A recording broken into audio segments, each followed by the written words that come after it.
Hey, everybody. Welcome to the Real Estate Note Investing Be the Bank broadcast. I'm Justin Bogard, and this is sponsored by American Note Buyers. Today is Wednesday, March 12th, 2025. And we have Dan Deppen on today, who's going to be one of our reoccurring guests here coming in the future. Dan's got a very extensive case study that you don't want to miss. It's about a non-performing note that becomes non-performing, stays non-performing, and then you'll find out what happens at the end.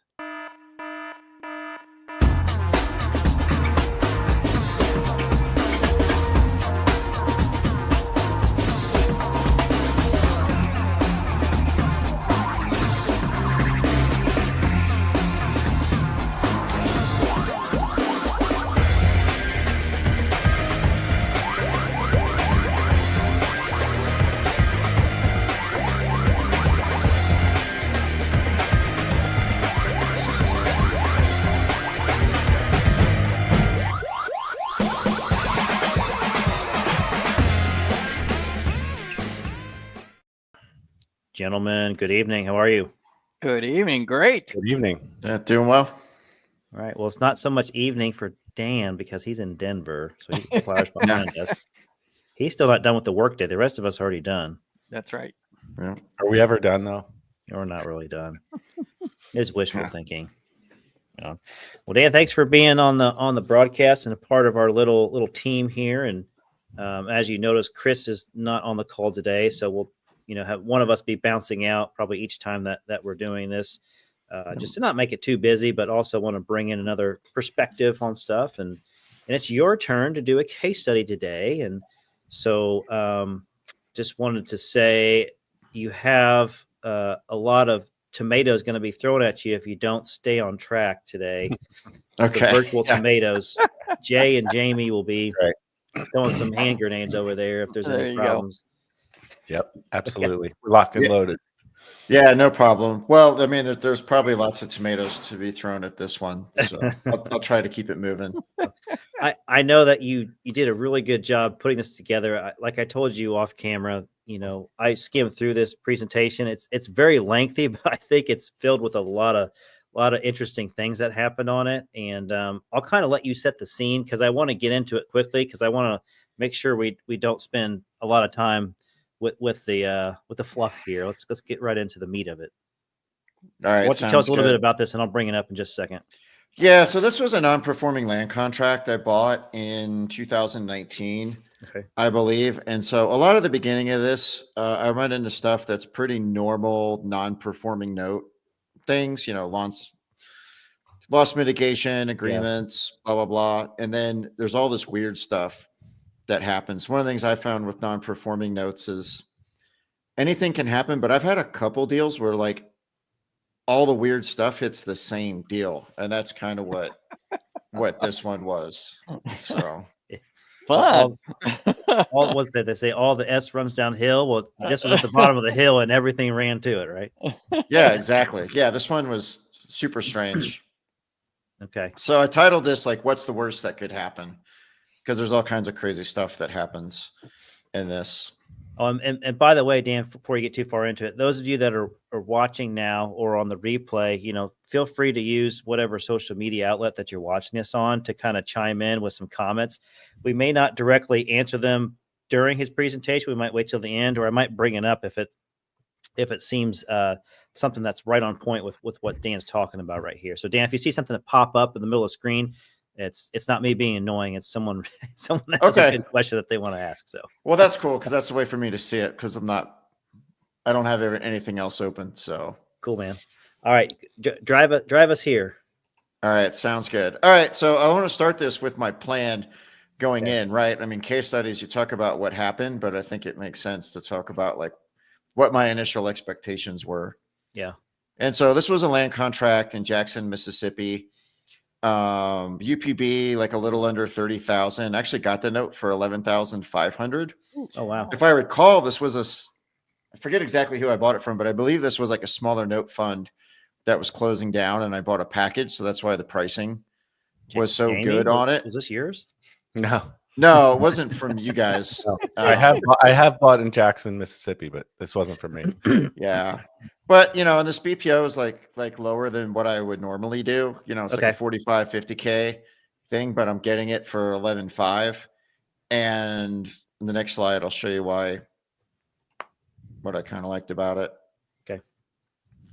So in the last 12 months, they had actually made 15 payments. So this was the kind of borrower that would like fall behind and then make a bunch of payments and then fall behind. And, these sort of like, it's a little more than subperforming. It's really non-performing, but these are the kind of things that I like because they kind of cash flow. And usually these kind of borrowers will figure something out one way or another. So, not a huge fan of South Jackson, not a huge fan of 50K BPO properties, but I kind of made some exceptions given this profile.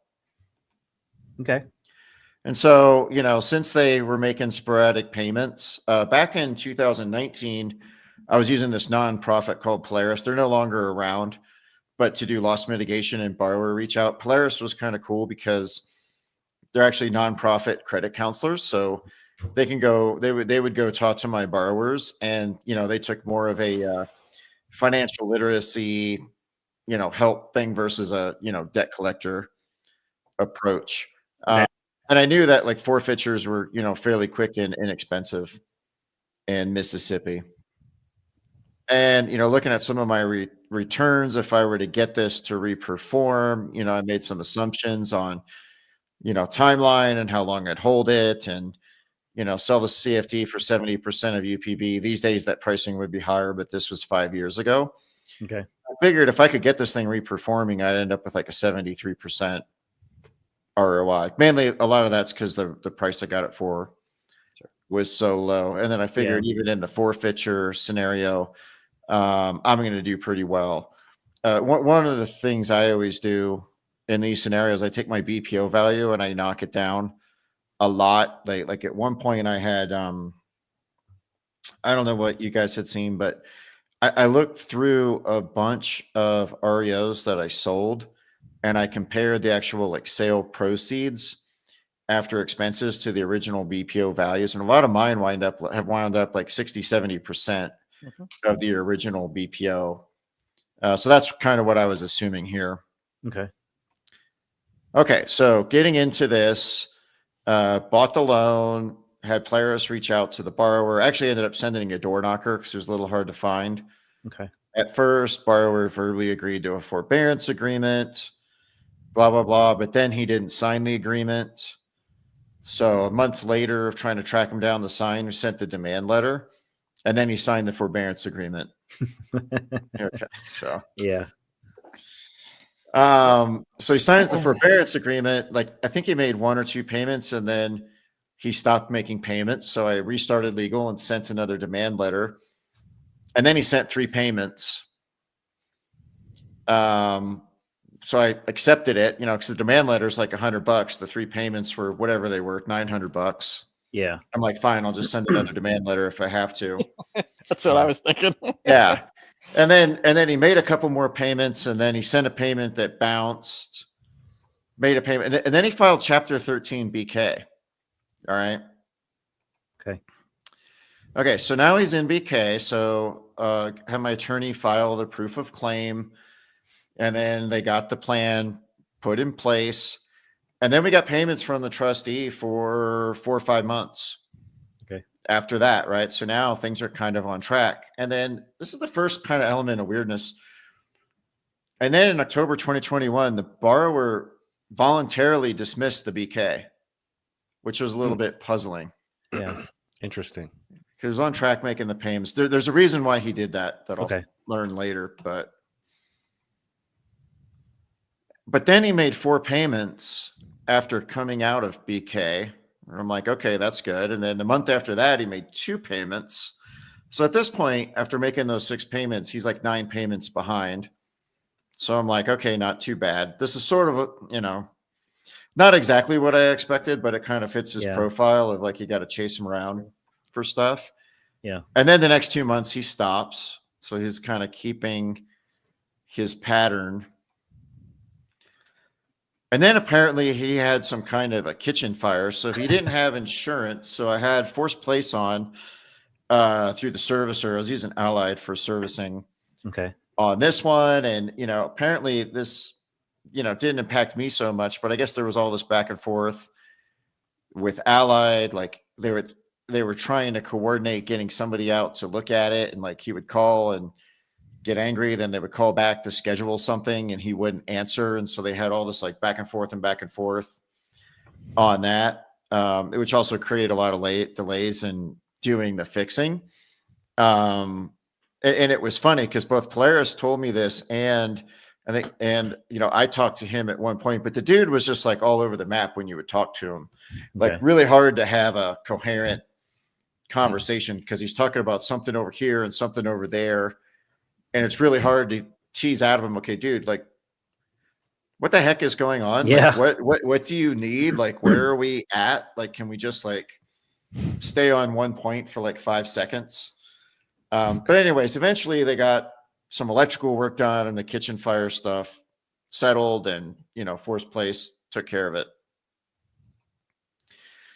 So then after that, he makes 5 payments. So I'm like, okay, cool. We're back to the same pattern. But then after he made those 5 payments, we're in like March of 2022 now, right? Like I bought this note in September of 19. So we're like 2.5 years in. Yeah. I never got another payment from him on the loan, as it turned out. And so in June 22, I restarted the legal process again, which was like, I think the 3rd demand letter. You that probably I could have sent. made a template of that demand letter and just kept sending it out from your printer. I probably should have just cut and paste the dates, and just Away we go. That's right. When you said he would make, payments get caught up, is he making like 5 payments in a row, like 5 months in a row, or is he making no, one like lump sum of 5, one lump sum of 5. Okay, that's what I thought you meant, but I wanted to Yeah. get some clarification. Yeah, so a lot of these payments are, you need to make a ton of payments one at a time. It tends to be 0 or like 2 to 5 Gotcha. somewhere. Okay. All right, so Round 3. into round 3, send the demand letter. No response to the demand letter, and no payments this time, unlike the other times. File the complaint, and then they had all this hassle trying to serve the borrower. Yeah. And the person trying to serve them said, I know somebody's home, but they won't answer, and I can't get to the door. That's why if you're watching the video, the picture of the guy like looking out the blinds. Great Guys like hiding Great picture. in the house. It's the cable guy. Hey, yeah. Yeah, exactly. The rent man. It's the landlord. The more I'll have to get creative next time. Like maybe you could send like a fake strippergram, but then it's the person serving the papers or something. Well, that would be funny. That'd be funny. There you go. It might have You've been worked. served. Yeah. So anyway, so no one answers, and then a couple months go by. We can't serve them, and so my attorney files a motion for default judgment, which in my amateur legal understanding basically just means that if we can never find hide nor hair of this guy and he doesn't respond to anything, then eventually we'll just get judgment on it. So we have a hearing scheduled for December, and I'm like, this is great. This guy's gone to ground. And the dude shows up Of course in they court. do. They always Yeah. do. They always So he show shows up, and the judge is like, this is in December. He's like, okay, well, we'll set a court date for February, right? So now we're a couple months later. And then this part was funny. The borrower said, because I can't do February. I'm busy. I can't make it then. And the the whole judge, month of February. I mean, it's a short Yeah. month, man. I mean, that's it is a short month. And so the court rescheduled, the judge rescheduled it for April. So now I lose Jesus. 2 more months because the borrower's busy. You lost 4 months, right? Because it went from December to February to April, or Yeah, December. yeah. What was the Yeah. hearing to schedule the hearing? Yeah, December was the hearing. I expected to get the default judgment, but since he showed up, they scheduled it, and then and I March, bet if it, System. March was off limits. it's St. Patty's Day. I don't know. Yeah. I don't know. I can't do April either. I'm washing my hair that month. Yeah, and then the judge dies. Oh my god! gosh. Oh my Jesus! This gets So- better. Yeah, it keeps going. This is Quite a this is bit. like the tip of the iceberg. Oh wow. Oh, So they reschedule it to June. So Okay. yeah, and I was super annoyed with the judge when he, moved it to April when the borrower wasn't available, but I didn't have anything to do with that. I didn't even wish bad juju on him, but You weren't that yeah. annoyed. I wasn't. Yeah, wasn't going any Wow. measures that extreme. Yeah. Jeez. All right. So they finally get to court, and my attorney says this judge we've got is not a lender friendly judge Oh great. at all. And borrower shows up again, and he just starts making he just makes a blizzard of like nutty claims. Were you He here said- at this court hearing? I was not. Okay. No. So he says you already paid off the loan. He says we already restructured the loan. And my attorney was like, well, wait a second. Like he acknowledged the debt in the forbearance agreement and in the bankruptcy. But the judge was like, yeah, sorry, you lose, but don't care. Go away. So my Wow. attorney filed a motion for a new trial. And I forget how he worded it, but he basically claims like, yeah, this was like a miscarriage of justice because this should not have happened, blah, blah, blah, blah, blah. And we were able to get a new trial. That's In the good. same courthouse or a different one? Same courthouse. I actually judge? don't know when we came back if it was the same judge or not. Okay. I'm not 100% sure. But he was able to get the new trial. But that was a bizarre one, right? Where we had like Yeah. all the bases covered. Yeah. The borrower acknowledged the debt multiple times and then basically showed up and said, yeah, I don't know that. And the judge was like, okay, cool. You know? Jesus. I was like, okay, cool. He Maybe must that's where all play your cards. payments went. Yeah, maybe he plays cards with the judge on Tuesday nights. There you go. Who the heck knows? I mean, Yeah. I have no idea. It was a That's weird one. crazy. So That's they scheduled crazy. the next one so now we're into like September of 23. Okay. And my attorney calls me and says, listen, I know this is a big app, but like, can you come to Jackson and do this? Cause this guy was so all over the place and snow the judge, like, cause you know, all the details and all the history, like it'll be easier if you're there. So this doesn't happen again. And I really didn't want to go cause it's a pain in the butt, Yeah. to do, but I was like, well, it's going to cost whatever it cost me, to travel down there and rent a car and stay in a hotel overnight. I'll go do it. Plus I've never, I've done some Zoom, court hearings before, but I'd never done one live. So I thought that would be kind of interesting Yeah. to see how this goes down. One, just to jump in for a second, just because I Mhm. did this recently for somebody. I'm not saying this is what I don't know if this would have been an option, but sometimes the option is to appoint someone to go for you, as like a manager of the fund of your, of your company or something like that. Granted, they won't know the details like you do, but so I just did this for someone, not to get too far off track, but I just represented them in court. I didn't end up having to, testify or anything, thankfully. But the judge did look at me and speak to me at the end and say, I'm so grateful you came in, because she really appreciated someone being there in person representing the company. So I've never appointed someone, but I've, served as that appointee. So for those listening or watching, that is a tip that, if you can't make it live, that's another option possibly. That's Yeah, a good because thought. I think if a borrower is going to fight you, which honestly, I've had very few actually fight me. But if they are, they're going to tend to just spew complete nonsense. Yeah. And so, I think like having a because usually like my attorneys, they know They the don't know. case, but they don't know all the ins and outs. They of, don't know. Exactly. the stuff they with don't. the borrower and everything else. It's so, one of 1,000 cases they're dealing with, usually. yeah. So Yeah, exactly. So I go in person, and at the time, this was when I was working for AWS, and so I'm trying like to shoehorn this in a busy schedule, and there's no direct flights from Jackson to Jackson from Denver. So like I go out after work and connect through Houston. I have a delay. Like I get in like after midnight, and then my attorney meets me at the hotel in the morning just to kind of go over everything, and he gives me some more info. So he told me the borrower was actually a traveling nurse, and he does a lot of back and forth between Jackson and somewhere in Louisiana, which is weird because traveling nurses make a lot of money. Mm-hmm. Exactly. And Yeah, this they was get a a stipend small, for living usually, right? Like, yeah. yeah. So the dude's Mhm. got a lot of money. And he told me the reason he dismissed the BK, he didn't know what it was, but he got some kind of large settlement or payout from something. Hmm. And I guess he had to come out of BK to receive that. So this guy's not only making money as a traveling nurse, but he got some kind of windfall recently, Mm-hmm.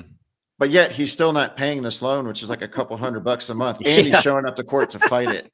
It's just Right. super strange. Like, He wants to give it to the man. I guess, I don't know. It was super weird. And so I go to court, it takes a few hours. Like we have to wait for some other stuff to finish. There's this interesting lawsuit between a plumber and a homeowner. So I'm just kind of observing all of this stuff. And then we get into our case. And so I get called to the stand and the attorney goes through all the paperwork, like one doc at a time. Yeah. And he's like, here's the loan. What is this? This is the loan, blah, blah, blah. Like we go over the deed, the assignment, the pay history, the forbearance agreement, all the bankruptcy stuff, kind of one by one, stating what everything is. And then the borrower asked me questions. And at one point we had some emails back and forth, and I don't remember if this was over the insurance claim or whatever, but at one point there was something where he asked about something Allied did. And I go, oh yeah, I don't think that was quite right. Let me check with them, whatever. Hmm. And he tried to take that snippet and make it out like I was acknowledging that this whole loan was invalid and everything was wrong. The borrower is representing themselves. Yeah, the borrower didn't have an attorney. Pro se. Yeah.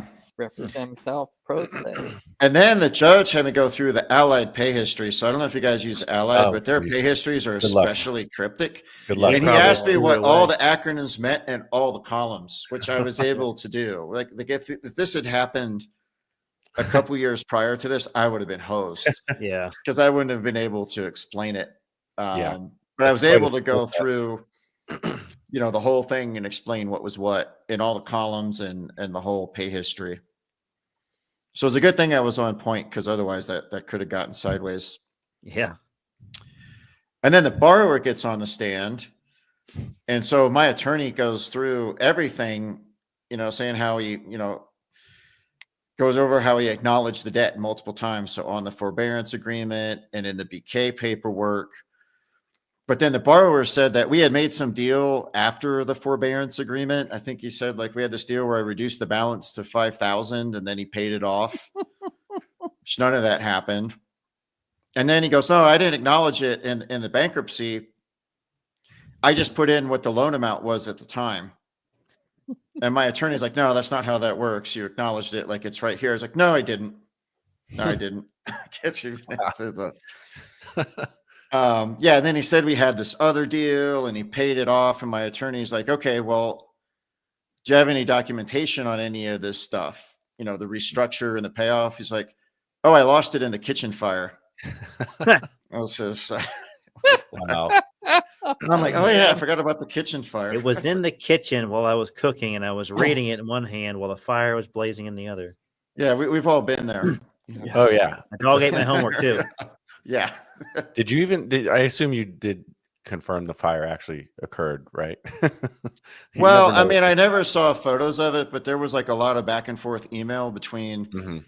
the borrower and Allied and whoever Yeah, Allied uses right. for FPI. So, I mean, insurance did pay a claim If they paid it out, and they then sent people out there. So right. there was Yeah. a kitchen fire. I'm a little suspect as to whether there were documents that were Right, lost. no. Yeah, exactly. No, Did they pay you the claim?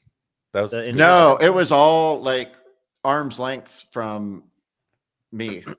Huh. Yeah. So actually Allied kind of just coordinated the whole thing between the borrower and their insurance company. yeah. Okay. they're So I very didn't really have to hands-on do with it. anything there other than the borrower would Did Ping you me. receive the money? no. Okay. The Uh-uh. borrower got the money? Yeah, I don't know if they paid it directly to the borrower and he paid the contractors that did the work or if the insurance companies paid Okay. the gotcha. contractor directly. I'm not totally sure. But I never was in I the middle of that. misunderstood. I thought the house burnt down pretty good, but No, it's no, just a no. It small didn't burn fire. down. No, it was just a fire that did some damage. Okay. And so there was the damage from the fire, and I guess there was some like electrical work they had to do. Okay, gotcha. Sorry, continue. Yeah. All right, so we won this time. Nice. So that was Yay. good, and we got possession. And then at the very end, the bar was like, "Hey, wait a minute! I got renters in the property. What am I supposed to do with it?" It's like, Of course. so Of I'm course, like, they're paying okay, your rent, right? yeah, you're right. Yeah, so he's rent skimming, which I've had a lot of borrowers do. So I'm like, okay, so maybe that explains why, if he's making all this money as a nurse and he has the windfall, he's like, maybe I've got this like, I'm collecting rent for free gravy train, and I just wants to keep it going. I don't know. Yeah. Well, that's interesting. So his mailing address was probably this property, so you would have no reason to believe wasn't the owner occupant, right? Right. So now that makes sense why he wasn't getting served, because the tenant's probably in there going, "Who's at the door?" Right. Yeah. You know. That could be, yeah. Or it could be like, hey, if you see this guy, like, don't answer the door. I Yeah. don't know. This is interesting. This belongs like on a mini series on Netflix. It could be. It could be. Yeah, you could make a reality show out of Yeah. non-performing note deals. I think that would be interesting if people could understand them. All right, so this is just a picture of the house after the judgment. So this is September of 2023. So, you know, not the prettiest thing in the world. It's like a $50,000 house, but it's basically in decent shape. Yeah. At this point. And then it takes a while to find a realtor. So from what I understood later, like this area of South Jackson was never awesome to begin with. It was one of the things I kind of overlooked because I got a good deal on the note, but it was hard just to find a realtor to help me sell this thing. But in December, finally get a realtor. They go check it out. Property's unoccupied. So I didn't actually have to do an eviction. Shockingly. I was just going to ask you that. Yeah, if you had to evict them out. No, I mean, I assumed I was going to, but I didn't. But they left a lot of stuff behind, including 3 cars. Nice. And Derby some of them cars. Those are look derby cars decent. now. Yeah. Yeah. Wow. Yeah. So they left 3 cars, and throughout this, it was hard to get vendors to go out because they saw these cars, and you know the neighborhood's rough, and they're like, "What am I going to find in here?" But they left a lot of junk and stuff in there as well. And so we get to January, and I pull another BPO just for grins to see where we are. And the BPO comes out at like 19,000 at this point. It's quite a bit different than my original 50,000 one. So I'm like, okay, this is not great because I forget what my expenses were at this point, but I spent 11.5 on the note, and I've gone through legal, and I took Probably a road trip. 20,000 by now. This is probably in that neighborhood. So I'm like, this is not looking good. Yeah. At this point. Our tax is pretty cheap for that area.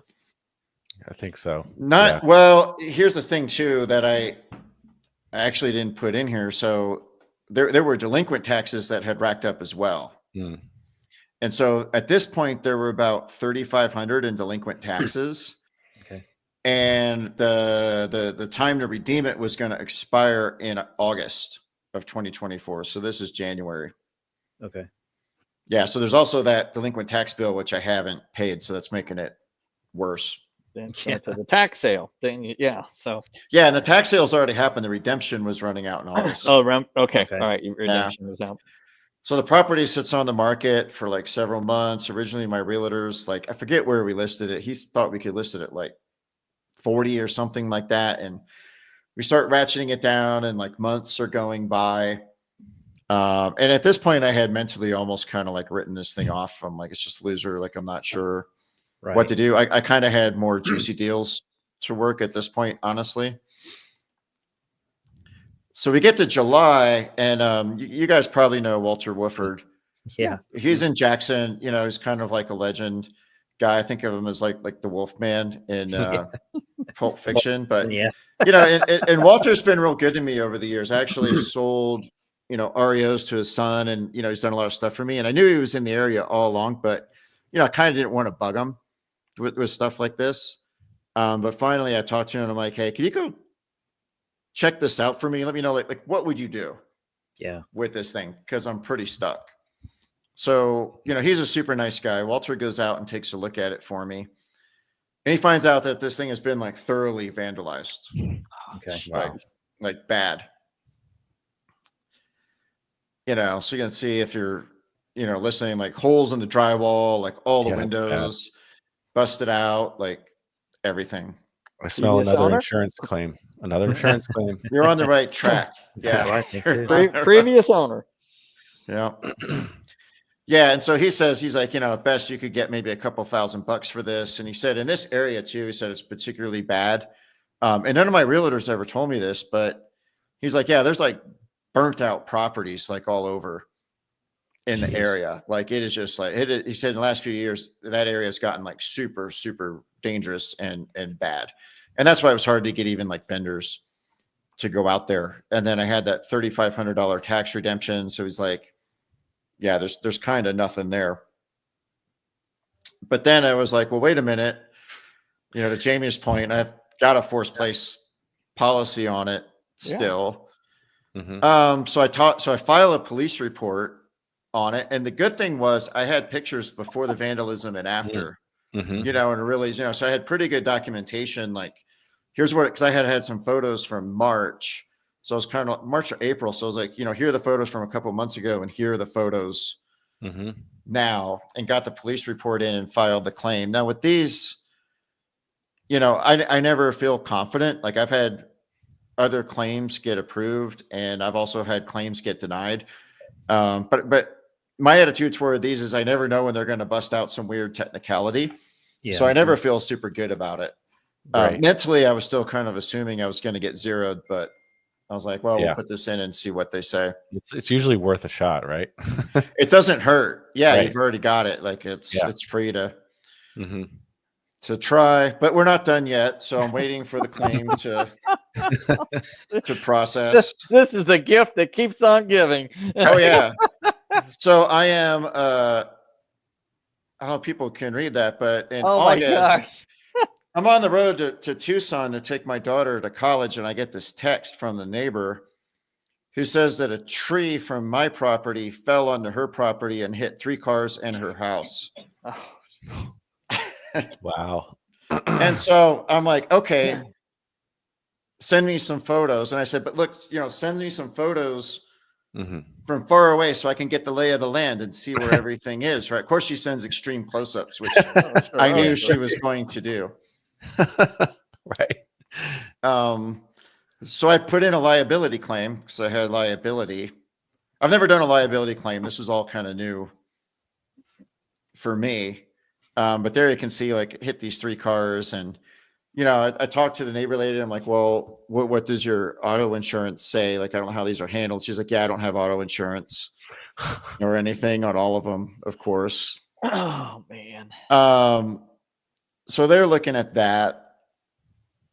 And meantime, the forced place, the vandalism one gets approved. Nice. And they pay out the full $25,000 Nice. at Very that good. point. That's huge. Yeah, that's yeah. I'll get to the numbers in a little bit. So that was late 2024. And then they came back and the insurance said, you're not, this was a letter they sent to the neighbor, said, I'm not liable for the tree. They said, basically because the tree falling was an act of God. There was no That's what I thought. Yeah. neglect. Yeah. And this was new territory for me. So I wasn't sure how liability, they were like, you have to do something wrong for that to kick in. So they're like, basically don't worry about the tree. I don't know what they ever did with it. I know the tree was on the cars for at least many weeks. I don't know what they eventually did. I was going to say that. I just thought it's not your fault. Like it sucks for them, but unless you ignored serious signs of it, unhealthy tree or something like that, I wouldn't think you'd be liable. But yeah, that's exactly what the insurance said. And they didn't have car insurance, so they're basically just have 3 pancakes. Basically, Pretty much. yeah. That's why you get insurance, even though we don't want to pay it. That's right. I know. Yeah. Yeah. Nobody has insurance in this thing except for me. Didn't either, except for me. Jeez. So then we're finally done at this point. I'm not trusting this. Are we really done? Yeah. We actually are. Yeah. Okay. We actually are. All right. This crap. All Is this right. really just the beginning? Right. No, so the final numbers. So I took my costs, and what I did was, instead of like, I used the XIRR function in Excel to get the annualized return. But basically, if you look at the money I put into it, the original 11.5 for the note, and then the expenses I had every year, and then getting 25 K back at the end. I also received a lot of payments along the way, right? So the guy, I remember, he was making like 4 payments here and 5 payments there, and blah blah blah. So now this was over 5 years, so the ROI itself isn't meaningful, but it was like a 77.9% IRR, but then annualized it was 11.7% after all of. It could have been really bad though. It could have been zero. I mean, really, I went a year expecting it to be zero, and like mentally, I assumed it was zero. Now, granted, like 11.7% for all this heartache on a small deal is not. My hourly rate is like, you really didn't make your money until year 5 anyways. I mean, the rest of it was just a wash, but you learned until year 5. So technically you just say, hey, I didn't really make money till the last year, but you made whole. So it looks like you got about 32,000 in total. Income deposits there. So I mean, overall insurance. Overall, that shows the importance of forced place. Insurance. Now, overall, like my hourly rate was probably like $2 an hour. Right? You can make license plates in prison and probably make more per hour. That's true. I did, but now you have content for the March 2025. There you go. Broadcast. Exactly, and you have experience. You can go through this faster. With time to spare. I know. Well, I'm not quite that. I had a couple other things. So I always like to, kind of recap. So like when I was in college, we used to always like converge at the fraternity house in the middle of the day to watch Jerry Springer, and he always has like his final thought. Right. And he would say like, oh, so what did we learn today? And usually it was something like love is complicated, or something like that after there was a brawl. But I mean, I knew this before this deal, but like, non-performing notes are not really for the faint of heart, right? Like, no, if you want to do them, the returns can be very good, but you got to be able to stomach. Also CFDs, like this it's also a CFD, Yep, exactly. Yeah. And that's why, like, I don't know how you guys are, but like after several years of this, like I get kind of jaded. It's like this game of shoots and ladders. Sometimes like something bad happens, and I'm like, oh, okay. And then the other day I had a borrower reinstate for like $7,600. So I'm like, okay, that's cool. You get kind of flatline. Yeah. After a while, but these things can't be predicted. Like I've talked to people who try to like build spreadsheets to calculate like ROIs on NPLs, like down to a couple decimals. And it's like, you don't really know what's gonna happen, at any given time. But the other thing too, is just how like robust these things can be if you buy them right. Like you can have a lot of crap go against you and still that's the key point. Turn out okay. You bought it right. I mean, that's exactly. If you'd paid, I mean, you already said that, but you can make some mistakes along the way if you buy it right, Totally. So. And that is exactly why some of the pricing it's on the NPLs right now makes no sense. No, I mean, if you're paying 90 cents on the dollar, and let's say it's like a bigger one with more, there's no way you have no weasel room. Right. Yeah. So, but I would say all in all, like I always ask myself too, like if I had a do-over, like if I go back to 5-6 years ago, I would have bought more CFDs at the time. Yeah. Like at the time I was cautious because I was fairly new to them and I hadn't done, that many. But if I knew then what I knew now, I would have bought them all, I wouldn't buy them all now because the pricing is different and there's other options. But if I could go back to 2019, I'd have bought more. Did you say, I might have missed it, but what did you do with the property? I just let it go at the tax sale. I just let the redemption expire. Got it. Yep. Okay. Let it go back to the city or town or county, whatever. Back to the county, I guess. Well, I guess the county, Hines County. Hines County. Yeah. Yep. Had you ever bought anything in Jackson before this? Yes. Okay. Yeah, I've done a couple in Jackson. Yeah. In fact, one of them I ended up with an REO and sold it to Walters. Oh, that's right. You mentioned that. But I'll tell you what, though, running around there, like Jackson is rough. Like the courthouse is not nice. And even though like it's the capital, of the state, my attorney's like, look at this. Like they've got like potholes, and instead of fixing them, they would put these like barricades like just in the middle of the road, like in the middle of the Capitol. So I can understand why Coach Prime left Jackson and came out here to Colorado. It's much nicer out here. So, Right. It's a poor state. It's a poor state. Mhm. yeah, and Hinds County in particular just seems to have a lot of problems. You know, and like my attorney had, you know, lived there forever and moved north. Like a lot of people who have business there, you know, have moved like to the outskirts. It's just sounds like they've had a lot of struggles, and it sounds like a lot of it's been acute, like in the last like few years, like it's really changed. So yeah, Was so this- that one definitely had more twists and turns than any other one I that- A lot had of twists and turns. done. That was Yeah. a pretty good one. You kind of hit everything there. Yeah. And then find out the real story about the borrower was interesting, because I kept on trying to walk through in my mind, like what are they doing? Like what could they possibly do? But now it all makes sense. Like they're just trying to scam the whole time. Yeah, and I'm still not totally sure what he was doing, right? Because at one point we got there like it was unoccupied. So unless like he was renting it, and then after he lost the property, he just told the renters, okay, hey, you guys got to leave. Like we can't do this anymore. Like, I don't know. I'm still not totally certain how all of that played He out. probably never had a lease with them, and they were just giving him probably 2 or 3 times his mortgage payment as rent. And that's probably how he was able just to funnel it to you or whatever. Yeah, Keep some of it probably. and funnel it to you. Yeah. That, I mean, that maybe- payment. Go ahead. I'm sorry. Go ahead. Oh no, I was gonna say maybe his renters weren't paying him every month. That's why it came in fits and starts. Oh, that's true. Because you said you had like a string of like 5 or 6 months in a row where it was paying. Yeah, it would like pay for a while and then stop, and then you get a lump sum, and then yeah, it's just Yeah. His Yeah, P9 I- payment though was only what? Upper 2s? Is that what it was?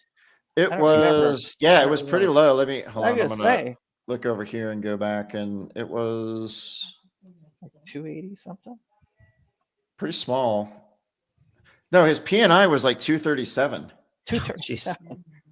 Yeah, Ah. I mean it was tiny, I'd be hard pressed to buy that. and he wasn't to be paying honest. insurance, and he wasn't paying taxes. So That's like a Yeah, cell phone right, bill right. now. I know. Yeah.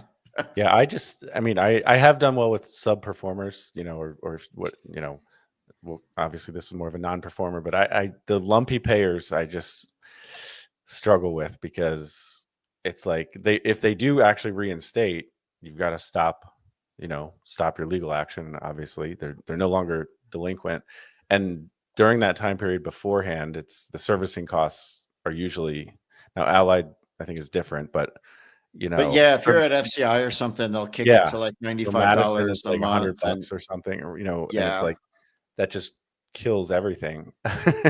So Yeah, I mean, I kind of like the ones where they're sub-performing and they're like a little spotty, but not super Yeah. lumpy. right, You know, where they're exactly. still like cash flow, but yeah. Like I've had some that they may be 2 or 3 years behind, but they're consistently paying, and that can usually, you know, like a loan mod might work in that situation. Yeah. But yeah, the super lumpy payers, Those I just struggle stay away from those, to be honest. Okay, I really do. I don't have a Mhm. problem, Jamie, like what you said. If Mhm. maybe they're 6 months or 8 months behind, but now they're back to whatever they were dealing with. They're through it, and now they're paying Yeah. pretty consistently on Right. time. I'll work with those all day long. Okay, Right. I don't have a problem with that at all. Right. So, but yeah, it's 'Cause I mean, Yeah. if you hadn't, I mean, and I'm not these are the tomatoes, I guess, but no, but it's like No, feel free you to had- throw them because yeah, if it hadn't been vandalized, the property, you might have been. I would have been zeroed. Yeah, that was Yeah. basically exactly. a zero. He That actually was- did we you- got very lucky. Yeah. Right. Yeah, That's if a he good did point. it, he actually did you a favor. Yeah. No, I did not. I did not commit any You vandalism. didn't kill the and judge, and you it had didn't nothing to vandalize do with the property. judge. These are all coincidences. These are all coincidences. Wow. But no, that was a crazy. I mean, I've had pretty much all of that, but not all in one. Not in the same deal. Right. Exactly. Yeah, I've that- had one pretty similar to that on a tax lien. That was like Oh, took yeah? 2.5 years to get through all the courts and everything. Wow. Well, there's a guy near me in Boulder. Should have him on sometime. He's done a lot of tax liens, Mhm. and he did a presentation at a local meetup here a couple years ago, and they found a dead body in one of his tax lien Oh, Wow. houses. Yeah. Woo. Yikes. So So that's why you weren't paying. yeah, I suppose. Yeah, I guess that's a good reason. Hmm. Right. Oh, all right. I have a question for the group. All right, Go ahead. what's everyone's thoughts on land contracts now? Since Dan has shared his wonderful experience with land contracts, what's your thoughts? Yeah. Will you do them? Do you want to do them, or what? I mean, all things being equal, I'd rather have the mortgage deed of trust. Mhm. I'm still willing to buy them if they're existing. Although I'd be looking to, probably convert them if possible. Originating new ones, I would never do that. I don't really see any good reason, if you're creating a new loan to do a land contract, they would never do that. Mhm.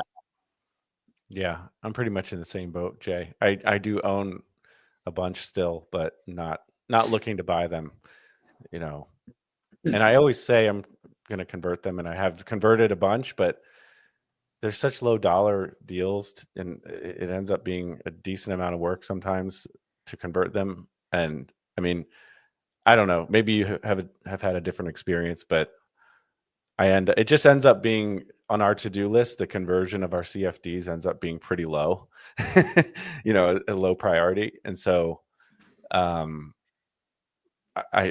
don't buy them. I have converted a bunch, but I still own several. So I'm kind of in the same boat as you guys. I would definitely not originate a land contract. I would definitely do a note mortgage or deed of trust. And if I do buy a land contract, it's just I know the pain in the ass factor to it, so it's priced in there. And I do still have some in my portfolio, and like you guys all said, I would buy them, but I would just have to price it accordingly because I know what I'm going to deal with. And I would convert it if the borrower's a problem. I end up not converting them if the borrower just keeps making the payments because I don't want to. I let the sleeping dog lie. Right. Don't give me. Yeah, I got a bunch like that. Yeah. But then I don't want to convert it if they're not paying. But so I converted one recently where the guy wasn't paying, but it had some basically what I consider like illegal terms in it as far as like late fees. And so I've done a couple, I've done at least two like this where I converted it so that I could clean up the terms and have clean docs. Yeah. There's another. And so, yeah, we've had some where there's an assignment chain issue or something like that where, the deed title, the deed chain is intact. Yeah. That's fine. But the assignment chain is questionable. And so if you're canceling the land contract, you're getting rid of all that and you're starting fresh. I do recommend people pull a title report when they do that. So when they do any kind of conversion, if you're buying CFDs, I get title insurance. Yeah, most of those don't even have title insurance. Yeah, if you're converting it, I would get it. Right. Yeah, but also price in FPI when you're buying. If you do buy land contracts, because even though it is a charge that's owed back to you, you're almost certainly you're going to be paying for forced place insurance if you own it. You're going to front it. There's no question about that. Yeah, but so I am. We have purchased a few land contracts, but we had them converted before we purchased. Yeah, I see you. That's your MO. That's what you do. It is. I don't want to be in the chain of command. Excuse me. I don't want to be in the chain of title. Number one. All right. And then you've got all of those expenses. If they do perform, you've got to do the deed. You've got to do the title insurance and all that. And plus, it's just the hassle factor. And the other factor being is that most of these tend to be low dollar type of loans. And we've kind of set a standard that if the P&I is less than 500, we're not interested. It's not just not worth our time and energy in what we're trying to do. It just doesn't work for our model.